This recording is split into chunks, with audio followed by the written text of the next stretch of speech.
За сайн байцгаана уу. Green podcast-ийн маань ээлжид нэгэн дугаар өгөр эхэлж байна. За өнөөдрийн хувьд бол нэг онцгой зоч ирсэн байгаа. Өнөөдөр манай Green podcast-ийн хамт олон маань үндсэн ивент итгэж маань Улаанбаатар Эрдэм их сургууль байгаа. Тэгээ Улаанбаатар Эрдэм их сургуульд бид нар байршаад подкастынхаа дугаарыг явуулдаг байгаа. За өнөөдрийн маань зочин одоо хүрэлцэн ирсэн байна. Та өөрийгөө нэг товчхон танилцуулаад өгөөч. За баярлалаа. Юуны маань та нараа авс энэ ярьцлага подкастт урьж ингэж байгаа их баяртай байна. Бидний ер нь хамтын ажиллагаа үр дүнтэй хэрэгжиж байна гэж одоо профессор багшийн хүний хувьд би тэгж ойлгож байна. Тий. За ер нь бол би өөрөө одоо боловсролын салбарт 44 жил ажиллаж байгаа юм одоо хүн ер нь одоо их сургуулийн профессор багш 1980 онд Монгол улсын их сургуулийг аж үйлдвэрийн инженери эдийн засгийн мэргэжлэр төгссөн. За ингээд ихний сургууль төгсөөд одоо шууд шинэ ухаан технологийн их сургуультай бол ажиллаж эхлээд за ингээд ер нь бол сүүл одоо 2015 хүртэл бол шинэ ухаан технологийн их сургуультай ажиллаж байгаа. За энэ одоо 2015 оноос Улаанбаатар Эрдэм их сургууль одоо энэ үндсэн сургуультай ажиллаж байна. Тэгээ ерөнхийдөө би өөрөө юуны эдийн засгийн ухааны доктор за Балигар улсад хамгаалсан шинэ ухааны технологийн их сургуулийн профессор цолтой за Монгол улсын зөвлөх эдийн засагч за ер нь бол ажлын одоо юуныхаа хүрээнд бол ингээд олон чиглэлд ажиллаж байсан ийм л юутай ажлын түүхтэй үнтэй Гайхалтай сонсож байна л да 44 жилийн туршлага те боловсролын салбарт оролцсон хувь нэмэр үнэхээр гайхалтай сонсож байна. Тэгээд дахиад би хэлэхэд сургуультай би маш их баярлж байгаа. Улаанбаатар Эрдэм сургуультай. Тэгээд бидний хамтын ажиллагаа мэдээж хэрэг агцтай байгаа. Тэгээд би энэ сургуулийнхаа ер нь түүхийг сонсомоор байгаа байхгүй яг ихний ээлжинд.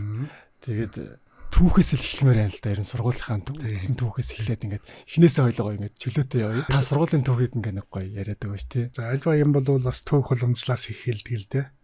Тэгэхээр энэ манай сургуулийн захирал манай академич Дорж гэдэг багш байгаа шүү дээ. Тийм, Дорж багш бит хоёр маань бол бас ажил амьдралын их үеэлтэй холбоотой. За одоо манай Дорж багш маань бол Монгол улсын их сургуулийн профессор багш байгаа. Одоо миний одоо суралцж байсан тэр одоо их сургуулийн ангийн маань ангийн багш байсан. Ангийн багш их сургуулийн нөө. За тэгээд тэр багш маань бол намайг одоо их сургуулийн багшаар өөрийнхөө тэнгимд анх багшаар авч ялаа. Тэр одоо 80-аад оны үед. За тэгээд одоо 80-аад оны үед ингээ багш маань одоо миний тэнгим эрхлэгч байгаад ингээ ажиллаж байсан энэ амьдралын зам маань бол одоо энэ сүүлийн үед бол энэ Улаанбаатар Эрдэм их сургууль дээр үргэлжлээд явж байна л да. 2015 оноос хойш бол би одоо багшийнхаа сургууль дээр энэ одоо сургуультын эрхэлсэн за Эрдэм хэлгийн агсан төвчний сургуульд эхэлсэн ийм одоо дэд захирал проректор ажлыг бол эрхлээд ингээ яваад ирлээ. Тэгээ ерөнхий юуныхаа хувьд бол за энэ ер нь бол Улаанбаатар Эрдэм их сургуулийн маань түүх бол бас одоо нэлээд ер нь бол анхдагч сургуулиудын түүхэнд орно шүү. Ер нь анхдагч одоо хувийн хвшлийн анхдагч. Ер нь одоо манай улс орн чинь одоо 90 онд энэ арчилсан хавьсгал ялаад энэний дараа бол боловсролын салбартаа бол энэ бол өмчийн олон хэлбэр байх нөхцөл зөвшөөрөгдөөд ингээд одоо 92 3 оноос л бол анхны их сургууль одоо дээд сургуулиуд бий болж эхэлсэн шүү дээ. За тэгээд 95 96 оны үеэс бол манай сургуулийн суурь бол тавигдаад 96 онд бол албан ёсоор одоо 96 оны намар бол анхны хичээлийн жилийг хэлсэн байлээ л дээ. За ингээд одоо анх бол одоо мэдээж одоо хувийн хвшлийн сургууль чинь бол шинээр эхэлж байгаа учраас багахан одоо цөөн анги бүлэгтэй цөөхөн багштай ийм одоо жижиг сургууль бол ажиллаа эхэлж байсан. За ингээд өнгөрсөн 30 жилийн хугацаанд бол одоо өнөөдрийн төвшөнд хүрч маш их өргөжж ирлээ л дээ. За ер нь бол одоо 2003 анх одоо сургууль маань бол Улаанбаатар одоо Эрдэм дээд сургууль гэж байгаад. За тэгээд сүүлдээ бол одоо сургууль маань бол нэг нь одоо энэ эдийн засгийн чиглэлээр бариад Улаанбаатар Эрдэм оюу гэдэг дээд сургууль. Нөгөө чиглэл нь Эрдэм судлал гэдэг ийм хоёр дээд сургууль болж задраад зөв. ингээд түүгийнхээ хувьцад бол бас тэгсэн байгаа. За тэгээд тэр одоо хоёр сургуулиас маань бол ерөнхийдөө манай энэ сургууль маань Улаанбаатар Эрдэм оюу гэдэг нэрээр бол олон их танигдсан. Тий. Хүмүүсээс асуухаар тий. Одоо улсууд бол ер нь тэгж ярьж штэ. Улаанбаатар Эрдэм их сургууль гэхээр Улаанбаатар Эрдэм оюу л гэж. Тий. Тэгээд тэр аль 96 оноос хойш ингээд явж ирсэн учраас тэр нэр бол их олон юутай л та. Их хүртээмжтэй олон төгсөгчд би одоо өнөөдрийн хүртэл хугацаанд бол 7000 гаруй хүн төгссөн байна. Энэ сургуулийг. Тэгэхээр тэр одоо 7000 гаруй хүн ч юм бол одоо улс орны янз бүрийн өнцөг болонд байгаа, янз бүрийн салбарт байгаа. Тийм учраас бол одоо тэр үеийнхээ дурсамжаар бол тэр Улаанбаатар Эрдэм оюу гэсэн нэрийг бол дурсгаас аргагүй тийм. Тэр нэрээр их мэддэг те хүмүүс ерөөсөө. За тэгээд 2003 онд бол одоо ер нь ихтэй сургууль ч юм бол магадлалын итгэмжил гэж орчсон байдаг. Ер нь ихтэй сургууль маань одоо хэвийн сайн ажиллаж байна уу? Улс үндэсний одоо стандарт шаардлага хангаж байна гэдэг чинь магадлалын итгэмжил тогтоод тийм шүү дээ. Тэгээд тэр хүрээнд бол 2003 онд бол анхны магадлалын итгэмжилд орсон. За дараа нь бол 2008 онд бол хоёр дахь магадлалын итгэмжилтэй. Өөрөөр ингээд магадлалын итгэмжил 5 жилээр явдаг байсан. Тэгээд 2008 оноос бол хоёр дахь магадлалын итгэмжлийн дараа бол 10 жилийн магадлалын итгэмжил өгөөд за ингээд 2018 онд бол 3 дахь магадлалын итгэмжилдээ ороод тэгээ одоо ингээд 3 дахь магадлалын итгэмжилээр бол одоо 18 19 оны хичээлийн жилд тэгээд 24 онд тэр магадлалын итгэмжил дуусаад 25 онд бол дөрөвдүгээр магадлалын итгэмжил амжилттай сайн орж одоо бол 10 жилийн хугацаагаар магадлалын итгэмжлэгдлээ шүү дээ. Тий, өөрөөр хэлбэл одоо ингээд нэгдүгээр сургууль бол сургалтын үйл ажиллагааны хувьд, судалгаа шинжилгээний ажлын хувьд, багшлах боловсон хүчний хувьд, сургалтын арга технологийн хувьд ер нь одоо шаардлага хангаж байна л гэдгийг дүгнэлтшүүдтэй магадлалын итгэмжил. Тэгээд ирээдүйн энэ одоо хугацаанд яг энэ одоо сургуулийг бол бид нар улсын нэрийн өмнөөс хүлээн зөвшөөрөх үү гэдгийг баталгаажуулсан зүйл. Тэгэхээр одоо бол ингээ 10 жил магадлалын итгэмжлэг гэдэг бол бас сургуулийн хувьд бол их сайхан ирээдүй боломж бол тавигдлаа л да. Тий, за тэгээд энэ юугаараа бол одоо өнөөдрийн төвшөнд бол ажиллаж байна. За ер нь яг хуу ингээд энэ хугацаанд энэ 30 жилийн хугацаанд бол их олон янзын өрмөц сонь төвүүд би олон сайхан эрдэмтэн профессорууд бол ажилласан. За тэр үгтэйг ярихад бол бас их урт яриа болно л да. Тийм дээ. Тэгээд ихтэй одоо манай энэ сургууль бол одоо ерөнхийдөө энэ улсын дээд сургуулийн салбартаа бол бас их үүрэг оройл гүйцэтгсэн гэж боддог. Яагаад гүйцэтгсэн гэхээр ингээд энэ дээд сургуулиуд бол ингээд зохион байгуулалтын хувьд улам бэхжээд ерөнхийдөө одоо зарим сургуулиуд нь бол зарим сургуулиудтайгаа нэгдэд нийлээд сайн яваад байгаа. Ингээд ийм нэг бүтцийн өөрчлөлт хийгдээ яваад байгаа байхгүй. Тэгээд өнгөрсөн хугацаанд бол манай сургууль 13 сургууль нийлсэн байна. 13 сургууль нийлсэн. Тий. Өөрөөр хэлбэл одоо ингээд энэ сургуулиуд ингээд нэг зүгжээгээ олох, цэгцрэх энэ процесст бол хамгийн одоо доктортой явсан сургуулиудын нэг манай сургууль байгаа байхгүй. Тийм учраас 13 сургууль нийлж за энэ одоо сургуулиудын бас одоо багшлах боловсон хүчний нөөц энэ сургуулиудын залгамж холбоог бас манай төвхтэй холбоотой л гэж хэлэх гээд байна л да. Тийм байна тий. Тэгээ 13 сургуулийг одоо нэгтгээд ингээ явж байна гэдэг бол тий. За ер нь бол энэ 2008 оны магадлалын итгэмжлийн дараа бол боловсрол шинжилгээ ухааны яамнаас их сургуулийн статус өгсөн. За ингээд 2008 оноос хойш бол их сургууль гэдэг ийм ерөнхий одоо Улаанбаатар Эрдэм их сургууль гэж энэ статусаараа бол ажиллаж байна. За сая одоо 2022-23 оны хичээлийн жилд бол энэ одоо ихтэй сургуулиудын ирэмбийн урьдчилсан судалгаа гэж юм явсан шүү дээ. За энэ урьдчилсан ирэмбэлэлд бол ороод манай сургуулийн одоо сургалтын ажил, судалгааны ажил, багшлах боловсон хүчин ер нь бүх одоо мэдээллийн технологийн одоо энэ одоо боломжийн бүх зүйлүүдийг бол бас тийм үнэлгээ аттестатчил хийгээд манай сургууль бол одоо улсын хэмжээнд 21-р төвшөнд яваа гэсэн юм үнэлгээ авсан. Өөрөөр одоо ч бол улсын хэмжээнд нэг 65 сургууль байгаа шүү дээ. 65-аас бол одоо 21-т яваа л гэж одоо энэ бүх ихтэй сургуулиуд Монгол улсын хэмжээний төрийн, хувийн энэ сургуулиудын одоо төвшөнд бол одоо 21-т орсон тийм үрдэн төрсөн л дээ. Тэгэхээр бол одоо хамгийн одоо нэгдүгээр төвшин яваа сургууль 3 гэдэг нь тийм байна. 3 бахаар 1-р төвшин яваа сургуулиудын дотор явна гэж байгаа тийм. ингэж ойлгож болно. Тэгээд одоо та нар маань бас ойлгож байгаа. Ерөнхийдөө одоо төрийн өмчийн сургуулиуд бол Монгол улстай бас дамгаалах хэрэгтэй л дээ. Төв боломжтой гэж бодсон. Тэр одоо улс орноос анхаарал тавьж байгаа юу гэж бодсон. Ард түмний итгэл үнэмшлэр одоо төрийн өмчийн сургуулиуд бол мэдээж одоо жоохон давуутай. За гэхдээ төрийн өмчийн сургуулиудын орсны дараа ерөнхийдөө одоо хувийн хвслийн сургуулиудын бараг анхдаг эхний байрууд орсон сургуулиудын нэг нь манай сургууль байна. Зөв. Тий, одоо төрийн өмчөөч 32 сургууль байдаг. Тэднэртэй ер нь зэрэгцээл явж ин хувийн сургууль дундаа бол баг хамгийн одоо эхний төвшингийн сургуулиудын дунд л яваа гэсэн тий. Тэгээ 32 сургууль одоо орж ирэн. Тэгээ 32-оос бол бүгд бол орж чадаагүй 20 дотор. Тэгээд одоо нэг 16-7 юуны төрийн өмчийн сургууль. За тэгээ нэг 3-4 одоо хувийн өмчийн их сургуулиуд ороод манай сургууль ороод ингээд одоо 21 ч гэсэн байна. Тэгээ ер нь нэг иймэрхүү түүхээр л явж ирсэн онцлогтой та. Тун удахгүй одоо 30 жилийн ойн болох ч шít те.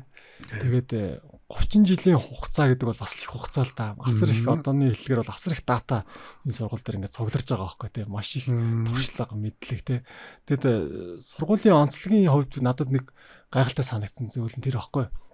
Одоо багш нарын оролж юм уу ингээд сондлонгоос харж хахад маш их нөгөө юм профессорууд, докторууд те дандаа юм гой ингээд хүмүүс байгаа байхгүй.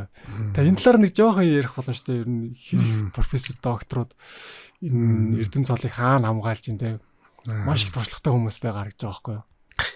Тэр яг үнэн л дээ. Тэгээ ер нь бол одоо манай сургуулийн ректор Дорж багш маань бас ер нь бол манай улсын бас эрдмийн манлай ер нь манай Дорж багш юу гэж өнгөрсөн 2000 оны ихээр бол 20-р зууны Монголын шилдэг 10 эрдэмтэн гэж шалгаруулсан. Тэр 10 эрдэмтний нэг ч манай Дорж багш байгаа шүү дээ. Гайхалтай. Тийм одоо тийм сайхан уламжлалтай. Тэгэхээр энэ хүрээгээ дагаад ер нь одоо манай Дорж ахтэмчийг таарсан бас тийм эрдмийн сайхан хамт олон бол бүрдсэн л дээ. Баг тийм үе үед бол одоо их сайн эрдэмтэд энэ сургуульд бол ажиллаж байлаа. За одоо ингээд эдийн засгийн чиглэлд бол манай ингээд Дорж багш гэдэг ингээд байгаа чинь Дорж багшаас гадна одоо бол гол одоо ахтэмчд бол манай эрдмийн зөвлөлд байнга ажилладаг. Одоо ахтэмч Батшиг гэх хүн байна. Ахтэмч одоо Бакэ гэдэг бас эрдэмтэн бий. За шинжлэх ухааны доктор бол маш олон хүн байгаа. Батөрл гэдэг багш бий. За хин гэж бий. Одоо бас надтай адилхан нэртэй бас Тавасран гэдэг ийм докторууд бий. Ерөнхийдөө бол ер нь нэг онцолж хэлэхэд манай сургууль дээр бол энэ одоо Монгол улсын эдийн засгийн шинжлэх ухааны салбарын эрдэмтдийн ох манлай болсон соруудлын цуглардаг.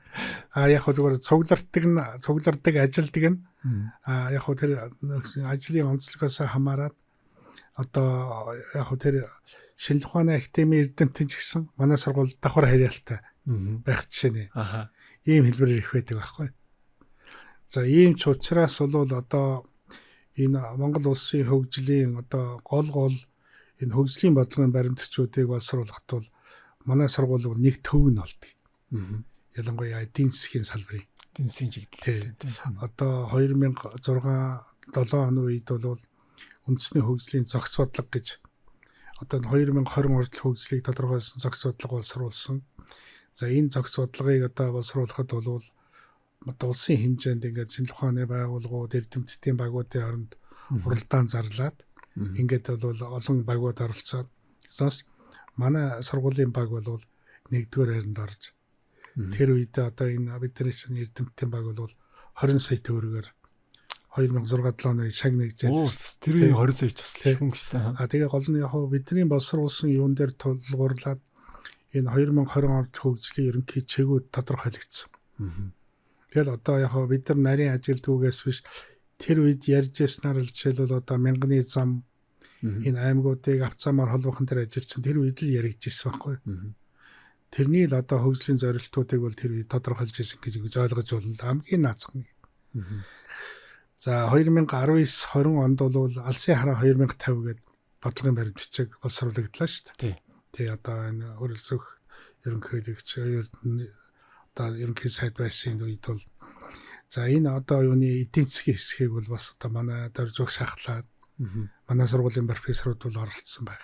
Тэр хэсэгт. Тий тэгэхээр ингээ харахад бол хэдийгээр одоо Монгол улс одоо энэ их сургууль тийм одоо улсын төрөмчийн олон их сургуулиуд байгаа юугаач боловч яг эрдэм оюуны одоо эдийн засгийн шинжилгээ ухааны эрдэм оюуны төв бол манай дээр илүү төвлөрөөд байгаа байхгүй.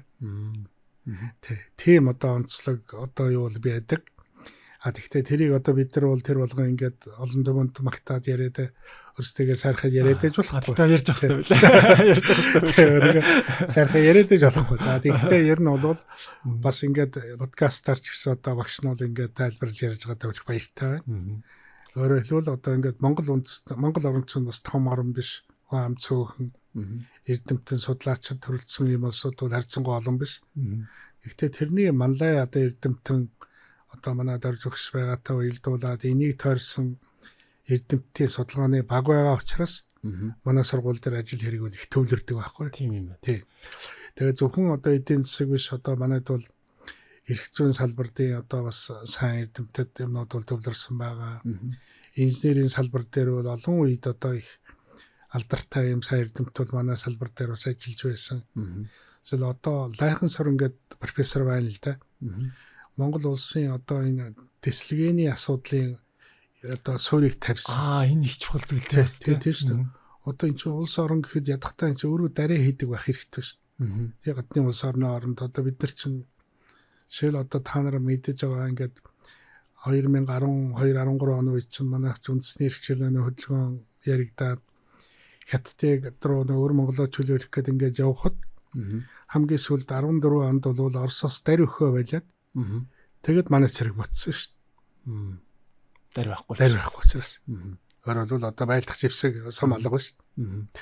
Тэгэхээр тийм одоо нарийн дээр тулахад тийм нарийн асуудлыг яаж байгаа тэрний тэргүүлэхээр гол одоо энэ тэслэгээний бодисын судалгааны гол эцэг тийм хүн бодшил манай сургуульд ажиллаж байл та лайхан сар ингээд тий. Тэслэгээний салбар чинь бас нөгөө уул уурхайтай бас их уулуурхайч холбоотой. Одоо үед бол уул уурхай. Тийм. За тэгтээ яг одоо бол батлан хамгаалахад маш чухал зүйл тийм одоо сум мэрэгчлээ хийж чадахгүй сарн гэдэг чинь ямар одоо арчаа матай ах уу тийм ээ. Тэр талаасаа бол бас юу гал байгаа.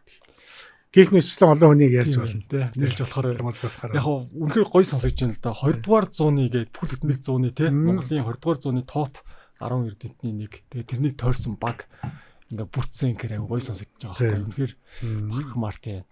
Тэгээд сургуулийнхаа одоо хоёулаа нэг юун талаар жоохон ярмаар санагдаж байна. Сургалтын тухай тийм. Тань талаар нэг дэлгэрүүлээд яриад өгөөч. За тийм. Сургалтын онцлог. Яг ер нь одоо сургууль маань үүсэж хөгжих эхлэлийн гараа бол энэ эдийн засгийн салбар дээр эхэлсэн. Тэгээ эдийн засгийн салбар одоо энэ маань одоо манай үүсгэн байгуулагчийн бас үйл ажиллагааны төрөлжилттэй холбоотой. За тэгээд явц дундаа бол эрх зүйн салбарын одоо бас их чухал төв болсон. Тэгээ одоо энэ 2000 оны ихэр интерчм их сонин одоо манай улсч анх удаа эрх зүйч эдийн засгч гэж мэрэгчтэнгүүд бэлтгэж байсан шүү дээ. Эрх зүйн боловсралтай эдийн засгийн боловсралтай. Тийм одоо өрмөс хослыг. За тэгээ явц дунд бол одоо бус салбарууд бол ингээд жилээс өргөжөд ингээд явсан л да. Одоо нийгмийн ухааны чиглэлийн мэрэгжлүүд, багшийн мэрэгжлүүд, тэгээс үлдэн инженерийн мэрэгжлүүд. За одоо бол манай сургууль маань бол энэ бакалаврын төвшөнд нэг 35 6 хөтөлбөртэй. 35 6 чиглэлийн мэрэгжилтэн бэлтгэх болцоотой гэсэн үг байна. Магистрийн төвшөнд бол нэг 12 3 мэрэгжлийн хөтөлбөртэй. За докторийн 3 хөтөлбөртэй. Ингээ ерөнхий дөнгөөрөө бол 50 гаруй хөтөлбөртэй байна. 51 хөтөлбөртэй. 51 хөтөлбөртэй. Тийм.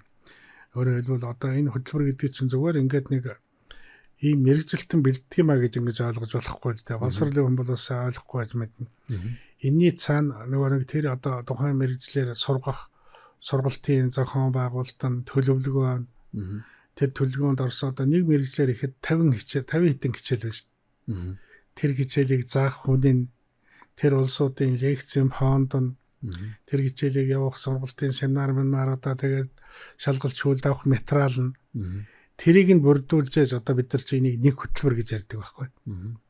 Тэгэхээр бол энэ 51 хөтөлбөр гэдгийн цаана бол маш их хэмжээний одоо мэдээллийн нөөц, хүний ур чадвар, сургалтын зохион байгуулалтын туршлага байх гэсэн үг л дээ. Тий. Одоо өөрөлдвөл ингээд за тэгтээ яг хөө ингээд энэ юу л да энэ зах зээлийн эрэлт хэрэгцээтэй уялдуулаад энэ хөтөлбөрүүд бол ингээд одоо бүгд жишээл бакалаврын 37 хөтөлбөр байна ихэд 37 бол ашиглахдаггүй. Нэг 20 ч юм уу ашиглагдаж штэ. 20 хөтөлбөрөөр нь хүн сурж гэсэн үг байхгүй. Гэтэл 21 дэх хөтөлбөрөөр ингээд улс оронд хэрэгцээ гараад ирвэл 21 хөтөлбөрөөр юм уу ингээд цаашаа бус хөтөлбөрүүдээр сургалт бас явуулах болцоотой бэлэн гэсэн. Бэлэн гэсэн үг тийм. За нөгөө талаараа бол яг хөө ингээд зөвхөн бакалаврын хөтөлбөрөөр сургалт явуулна гэдэг бол энэ бол дээд сургуулийн төвшин байгаа юм л да. Гэтэл магистр, докторийн төвшин сургалт явуулахаар их сургууль гэдэг агуулга бол бүрдэж байгаа. Тийм ээ. Тий. Ер нь одоо ингээд бакалаврын зэрэгтэй хүнийг бол их сургуулийн бүрэн боловсралтай гэж үзэхгүй шүү дээ. Тий. Суур боловсрал тайл гэж байна. Магистр болохоор бол их сургуулийн одоо бүрэн боловсрал. Доктор болчих юм бол их сургуулийн дээд боловсрал. Бүрэн дээд боловсралтай. Тий. Ингэж үздэг байхгүй. За тийм учраас бол ер нь сургуулиудыг бол үнэлэхдээ сургалтын хувьд нь үнэлэхдээ энэ одоо ерөнхий сургаж байгаа хөтөлбөрүүд дотор нь одоо энэ магистр, докторийн хөтөлбөр, агсан төвчний хөтөлбөр гэж яриад байгаа юм л да. Агсан төвчний хөтөлбөр гэх юм тийм. Энэ хөтөлбөрүүдийн хувийн ямар байна гэдгээр хүнэлдэг. Энэ хөтөлбөр ямар хувийн жинтэй байна, хэдэн хон сурж байна гэж. Одоо шил энэ жилийн байдлаар бол манай сургуулийн 2000 гаруй оюутантай. Тэгээд 2000 оюутны дотор бол одоо нэг 450 орчим магистр байна. 100 гаруй доктор байна. Инхээр одоо бараг 2000 гэдэг чинь 4-1 нь агсан төвчний оюутан байгаа байхгүй. Тийм байна тий. Тэгэхээр энэ бол одоо манай сургуулийн хувийн үзүүлэлт бол их өндөр үзүүлэлт л тий. Ер нь манай хувийн хөгжлийн сургуулиуд бол энэ агсан төвчний оюутны хувийн жин өндөр биш. Одоо яг хөө тэр сургуулиуд маань нөгөө бакалавртан сурдаг хүүхдүүд олон тийм том сургуулиуд бий л дээ. Тэгээ одоо хэдэн мянган хүүхд сургадаг ч гэдэг одоо их засаг сургууль гэдэг юм уу одоо мөнцийн сургууль. Гэхдээ бакалавр нэг бакалаврлах голцоо байдаг шүү дээ. Тэгэхээр одоо ингээд 4-1 нь нийт сурж байгаа хүний 4-1 нь агсан төвсөн сурдаг тийм сургууль бол том байгаа байхгүй. Манай одоо МУИС шүтий центр ч гэсэн ер нь бол одоо нэг 20 дотор л байгаа. Тийм баг тийм. 20% нь тий. Тэгэхээр бас тэрвэрээ их онцлог. Тийм ер нь докторуудыг бэлтгэн гэдэг чинь тэгээд сургуулийн чиний түрүү хэлдэг нэг их олон сайхан эрдэмтэд байна гэдгийг чинь үр дүн энд гарч ирж байгаа. Тийм байна тий. Тэгээ тэр эрдэмтэд байгаа учраас бид нар бол агсан төвшөнд сургалтын бол их сайхан болцоо бүрэн болцоо ойлголцоотой болчихж байгаа. За тэгээд яг хуу сургалтын хөтөлбөрийн сүүлийн үед бол бас манайд ямар сайн тал гарч ирж байгаа нөхөр цаг үетэйг уялдах энэ процесс үл явагдаж байна. Зөвхөн ингээд одоо тухайн мэргэжлийн хөтөлбөрөөр сургалт явуулдаг гэдэг энэ санаасаа гадна энэ хөтөлбөрөө яаж явуулах вэ гэдэг чухал болж байна шүү дээ. Одоо сургалтыг захимаар зөвхөн танхимаар явуулаад байвал одоо өнөөдөр амьдрал нэг хэрэг. Тэгтэл захимаар явуулдаг болох юм бол шал өөр болж шүү дээ. Одоо ер нь захим руу шилжиж байна. Тэгэхээр одоо захим руу маш их зүйтэй шилжиж шүү дээ. Ер нь бол захим танхим хоссон хөтөлбөр бол өнөөдөр манай сургалтын гол хэлбэр болж байна. Хосолсон онцлогтой. Тэгээд одоо зайлшгүй явах хичээл нь бол танхим суулгана. Дийлэнх хичээл нь бол захимаар явуулах жишээ нь болцоотой. Одоо ердөөсөө шил элсэж байгаа хүмүүс ч гэсэн одоо нэг 40% нь өдрөөр гэтэл ч цаана 60-50 ч юм уу захимаар элсэх ийм хандлага бий болж байна шүү дээ. Тэгэхээр энэ бол яг нөгөө зах зээл ажиллах бас өргөн болцоо болж байна. Ер нь одоо энэ сургалтын хөтөлбөрийн зохион байгуулалт бас хөгжиж байгааг нэг хэлбэр л дээ. Тийм хөгжөөд байна. Тэгэхдээ би яг ингээд сайн талыг яриад байна. Бас яг энэ ажлыг хийх явцад бол хөндөрлүүд бий л дээ. Тэгээ хөндөрлүүд бий, дутагдaltaй тал бий. Хамгийн гол нь тэгээд ер нь бол энэ зүйлээ ойлгоод энийгээ сайжруулад энийг одоо бас ингээд төрөөсөө төр засгийн байгууллагаараа үнэлүүлээд одоо ч 4 удаа магадлал итгэмжлэн гэдэг бол их том үр дүн байхгүй. Ямар ч байсан төр засгийн байгууллагууд бол одоо энэ юу яагаад энэ явж байгаа сургалтууд болж байна гэдгийг л үнэлж байна гэсэн үг л дээ. Тийм байна тий. Сайн явж байна, болж байна. Гэтэл одоо анхны магадлал итгэмжил орж чадаагүй сургууль байна шүү дээ. Нэгт магадлал итгэмжил. Тэгээ бодлоо тий. Тэгэхээр бол энэ нэг магадлал итгэмжлийн процесс явж байна гэдэг бол бас нэлээд одоо ийм хөгжлийн процесс явж байгаа. Манай хамт олонны ажил бол их хэрчмтэй явж байгааг нэг татлахаа гэж ингэж хэлж болно. Гайхалтай. Тэгээ маш олон докторуудыг, магиструудыг бэлддэг сургууль гэхээр угаасаа үнэлгээ ранк бол өндөр байгаа гэж л ойлгохоор байгаа.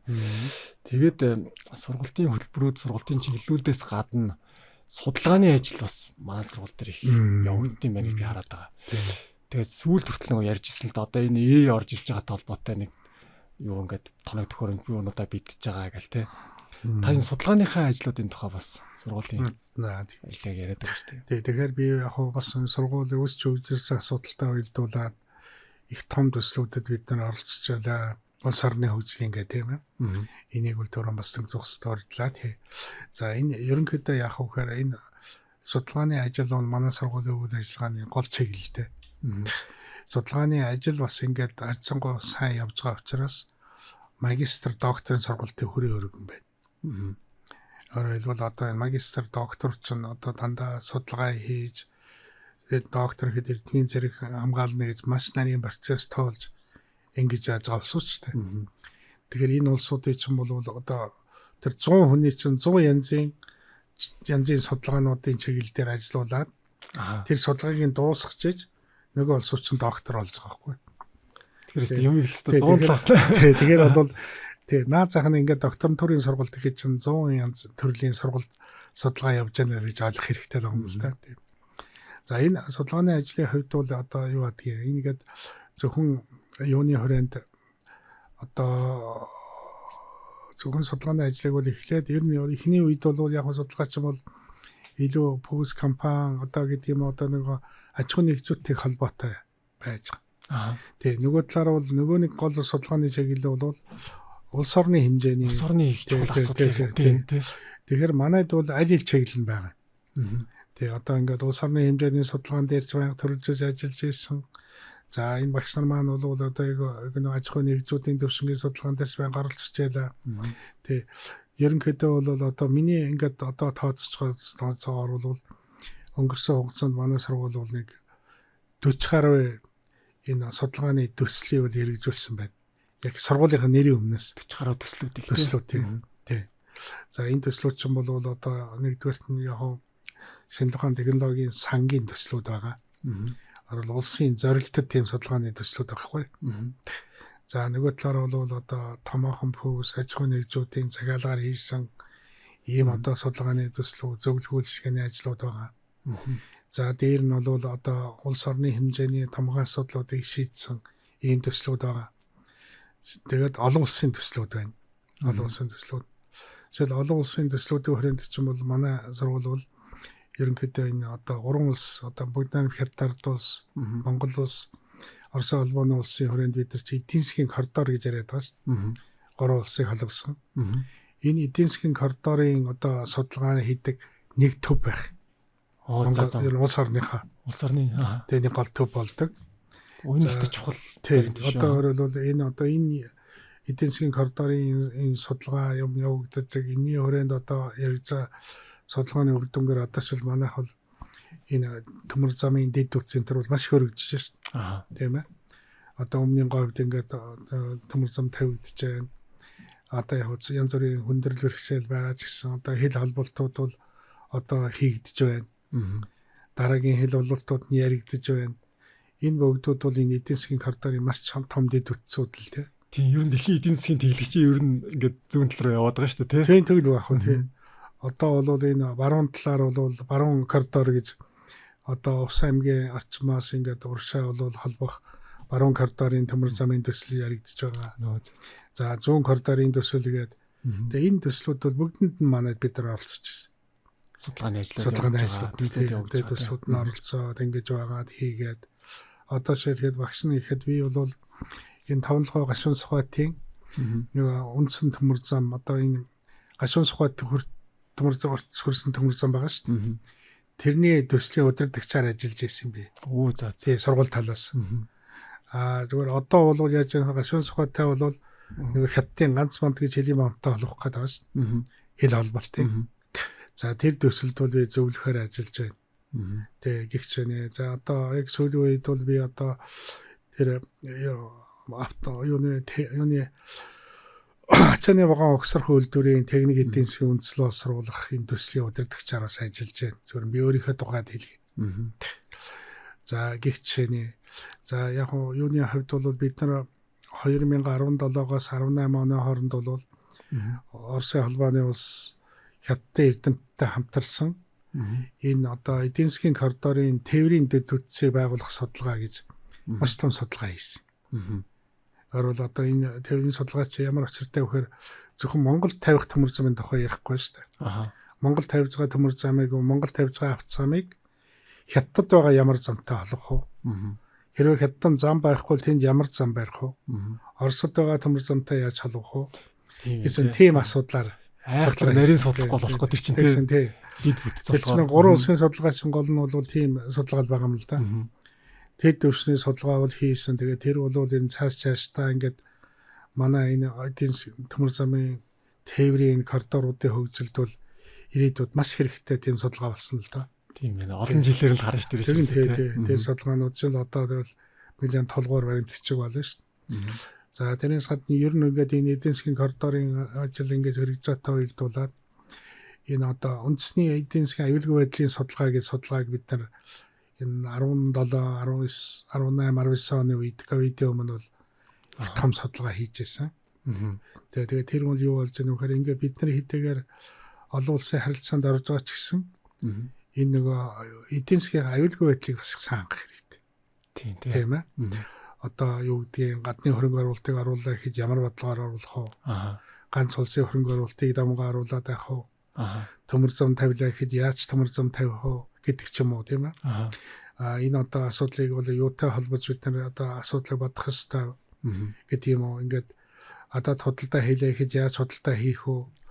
Ер нь одоо ингээд засгийн газрын бодлого чиглэл бол энэ аюулгүй байдлаа тэн дотор эдийн засгийн аюулгүй байдлаа.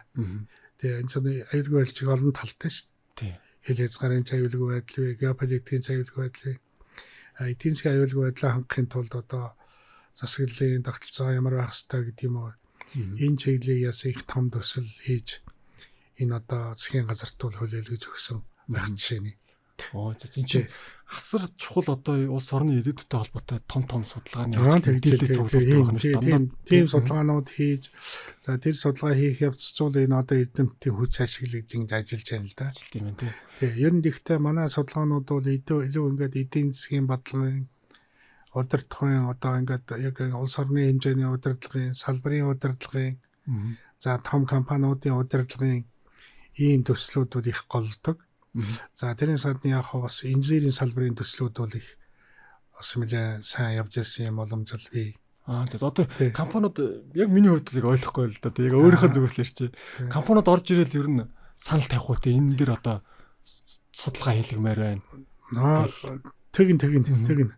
Өөрөөр хэлбэл ингээд нэг энэ одоо юу ер нь одоо энэ байгууллагууд энэ компаниуд энэ төр чинь бүтээн байгуулалтын дээр хийж байгаа байгууллагууд чи харна шүү дээ. Энэ эдийн засгийн хөгжлийн энэ суур судалгаануудыг хэн хийв гэж. Тэгээ хийхээр чинь одоо энэ Улаанбаатар эрдэм сургуулийн дорж агтимч хийсэн байна гэдэг юм уу. Энэ дорж агтимчийн тийм ажлын багаар хийсэн байна гэдэг юм уу. Тэрийг хараад тэр улсууч бид нар хамтаад байгаа юм тийм. Ерөнхий юмыг хийлгсэн улсуудаар яг бидний энэ тодорхой юмыг хийлгвэл уялдаагийн сайн гаргаж өгнө гэж ойлгож байгаа шүү дээ. Тэгээ тэр үднээсээ бол ер нь одоо бид нар хандсан захиалга бол хийрдэг л дээ. Тэгээд энэ янз бүрийн том төслүүд орно. Тэгээд докторууд нэг сураад одоо ингээд 100 чиглэлээр чинь судалгаа хийж гэж дээ.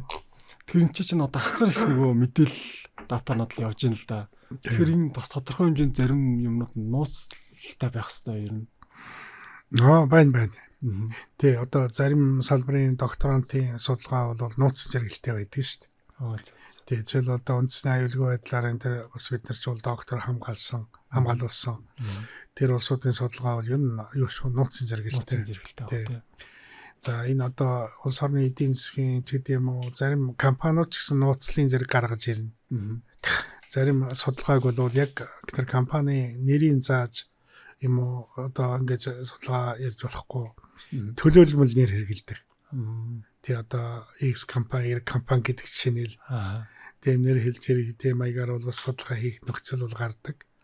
Гэхдээ хамгийн гол нь тэр бидний хийж байгаа судалгаа чинь цаад компанида хэрэгтэй байх хэрэгтэй тийм ээ.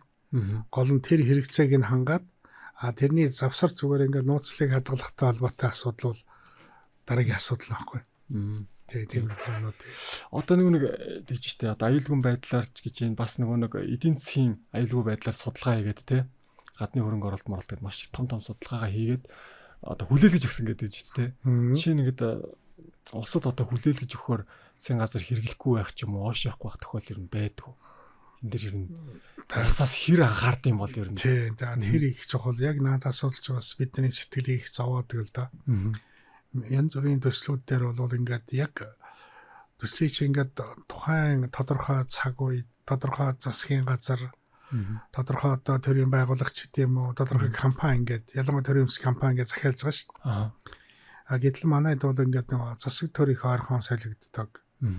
Энэ одоо салбарын байгууллагуудын удирдлагууд ойрхон солигддог. Төрийн өмчит компаниудын удирдлагууд солигдгийн чинь маш их нөлөөтэй. Маш хэцүү багт. Маш хэцүү тийм. Тэр одоо ингээд тэр солигдож байгаа улсууд чинь одоо тэр урд үед хийжсэн ямайг ашиглах тэргүй байх тийм хэрэгсэл байгаа таахгүй. Маш одоо их зарцуулсан оюухан зарцуулсан бүтээл ямайг ашиглахгүй байх тийм. Өөрөөр хэлбэл одоо энэ унаа урдлын нөхөр бол ингээд ийм юу асан одоо ингэж шүүмжигдэж гэдэг юм уу энэ нөхөр бол ингээд улс төрийн хувьд бид нартай тохирохгүй болгоод халагдсан. Тийм учраас тэр нөхөрөөс одоо бид нар юм авахгүй гэдэг санаал даван байлчвал урдах юм хэрэглэхгүй гэсэн үг шүү дээ. Хэрэгтэй. Тэгэхээр бас аюултай. Их аюултай байна. Их аюултай. Тэр ер нь улсад бол их аюултай. Одоо жишээлбэл би өөрөө яг судлаачийн хувьд бол их тодорхой жишээ бас байна л да. Өгч нь одоо ингээд энэ 5 толгой төмөр зам компани дээр бол хөгжлийн төлөлтийг одоо 30 жилээр хийсэн.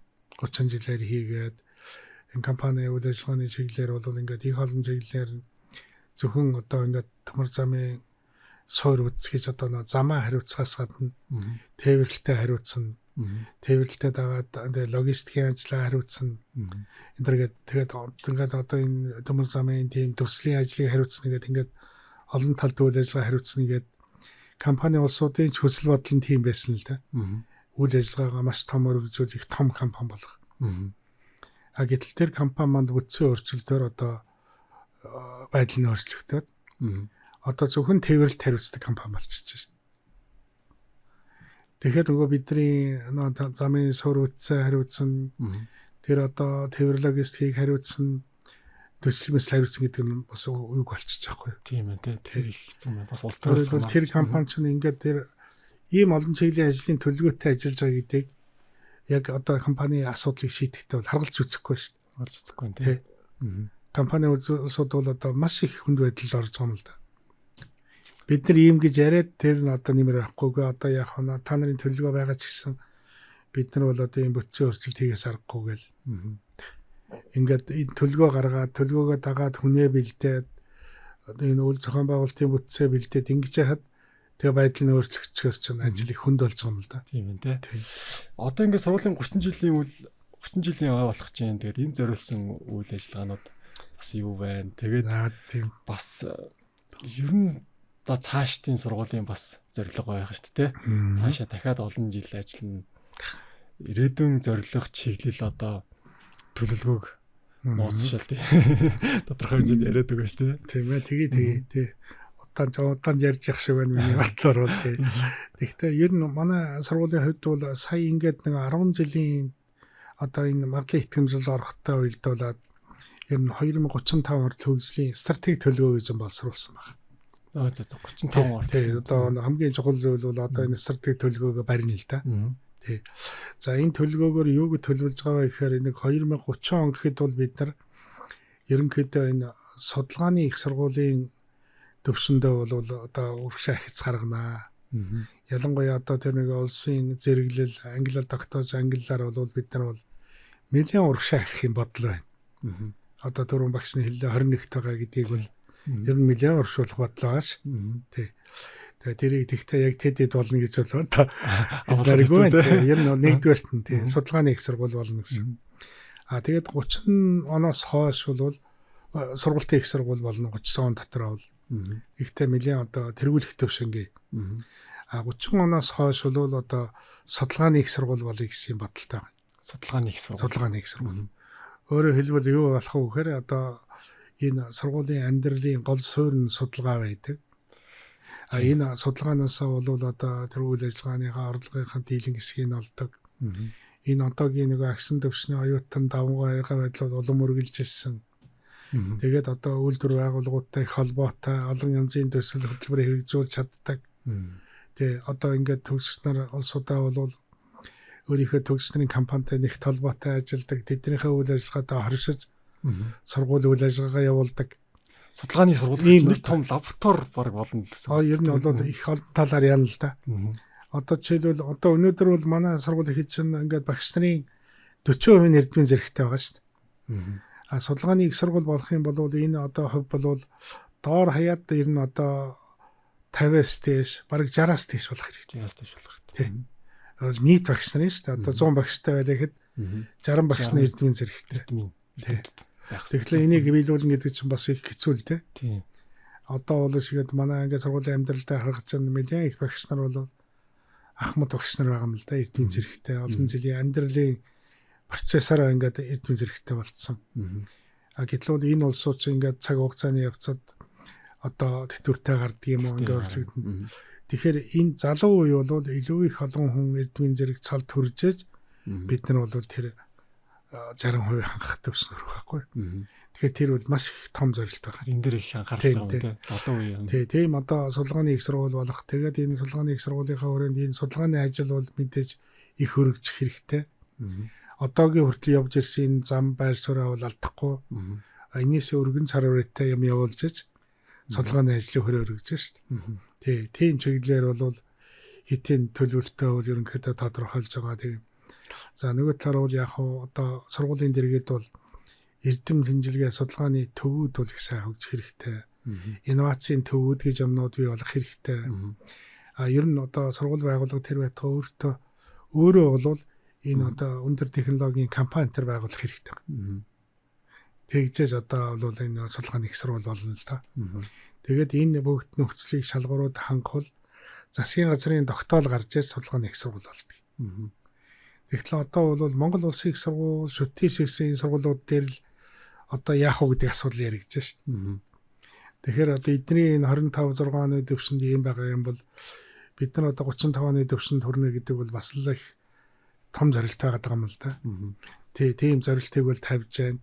За тэгээд яг энэ зорилт энэ одоо 4 дахь удаагийн магадлал итгэмжил хийсэн энэ одоо шинэ стратеги төлөвлөгөө одоо гаргасан энэ төвшөндөө бол одоо 30 жилийн байгаа бид нар эрх намар тэмдэглэнэ. 26 оны намар тий. За тэгээд ой бол гол асуудал юу ах вэ гэхээр нэгдүгээр ойдоо бол бид нар үрдүн сайтай одоо сургуулийнхаа хөгжлийн нэг төвшний ажлаа дүгнсэн ийм ай байх хэрэгтэй л тий.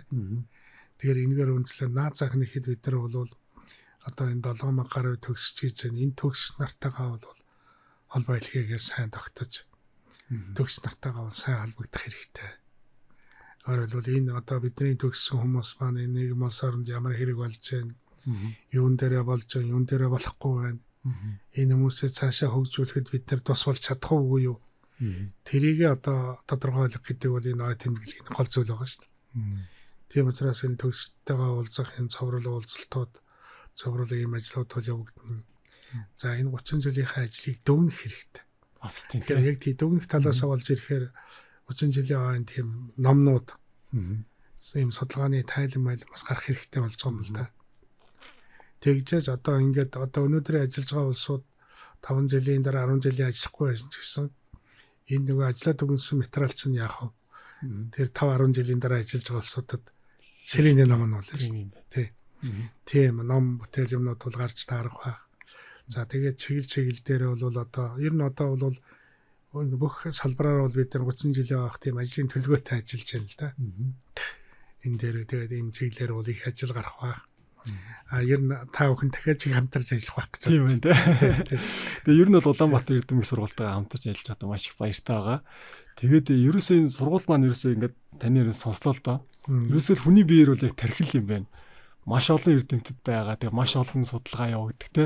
Маш олон докторууд бэлддэг гэдэг.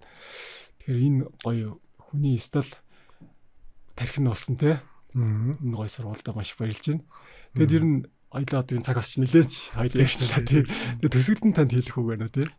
За их юуны юм тий одоо та нартай энэ залуучуудтай их баярлж байна. Ингээд түншлэлийн холбоотой бид бүхэн та нарыгаа бас дэмжиж ажиллах юм гэрээтэй ажиллаж байгаадаа бол бас их хэрэгтэй. Энэ бидний ажлын нэг сайхан дид үтс байхгүй. Тийм учраас одоо ялангуяа нөө тэмдэглэхүүнд бол зөвхөн улам сайн хамтарч ажиллая гэж ингэж хэлмээр байна. Тийм. За хоёрдугаарт нь энэ подкаст маань бол манай одоо төгсөгчдөд за түрээс хамгийн гол нь урд ажиллаж байсан хамт олонны маань гишүүн олон хүмүүс бас хурж магадгүй. Тэр хүмүүстэй бас одоо ингээд ийм одоо сургуулийн ийм сонтой байгаа шүү. Энэ одоо 26-ны намар одоо ингээд бид нар ой тэмдэглэнэ. Энэ намрыг өгтаад бид нар одоо энэ ойг өгтаа бид нар их ажил хийж байна. Та нар маань ч гэсэн бид нартай холбоотой байж одоо 26-ны оны намар бол их сайхан тэмдэглэе гэж ийм өсөлтийг дамжуулмаар. За баярлалаа. Тий. Олон төрөөсөө тий. Тий олон төрөөсөө тий. Одоо ч мэдээлэл чухал байх шүү дээ явагна мэдээ. Тий. Хүрэлцэн ирээсээ. Тий. За баярлалаа. Өнөөдрийн ирж ярилцлаганд оролцсонд танд баярлалаа. За та нартаач баярлалаа. За.